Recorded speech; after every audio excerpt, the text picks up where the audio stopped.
Hello' everyone, মই বৰষাই আজি বিহু নাচিহে এৰিম বুলি ওলাই গৈছোঁ আমাৰ ঘৰৰ ওচৰতে থকা ফাৰ্মখনলৈ। এয়া দেখিছে ইমান কষ্ট কৰি তাই ৰ'দত মোৰ বেনিগেঠি দিছে যাতে মোৰ ৰিলছটো অকণ বেছি ধুনীয়া হওক। তো এটা ৰিলছ বনাবলৈ ইমান কষ্ট, মোক দেখিছে ঘামি জামি অৱস্থা নাই। লগতে ইহঁত দুজনীকো ইমান কষ্ট দিছোঁ। লাহে লাহে মই মানে এইকাৰণে নাই হোৱা, বিহু নাচিব নাজানো, ভাবিছোঁ বিহু এটা বনাওঁ। কিন্তু কেতিয়াবা কঁকাল নেভাঙে, কেতিয়াবা হাত নেভাঙে, কেতিয়াবা আকৌ ঘূৰিবলৈ পাহৰোঁ। সেই কাপোৰ চাপোৰ বেয়া হৈ গৈছেগৈ। তো আপোনালোকে ইমানখিনি কষ্ট কৰিছে,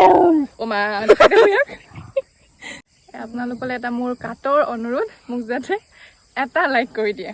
তো হৈ গ'ল এফালে ৰেডি, তো মই ৰিলছ বনাম। মোৰ লগতে বেচেৰী দুইজনীৰ বৰ কষ্ট হ'ল। এই ভিডিঅ'টোৰ জৰিয়তে জনাওঁ যে কুকুৰা, ছাগলী, গৰুৰ মাতবোৰ ইগন'ৰ কৰি অকল মোৰ মাতটোহে শুনিব। আজিলৈ ইমানতে সামৰণি মাৰিছোঁ। নেক্সট এটা ব্লগত পুনৰ লগ পাম। Bye bye.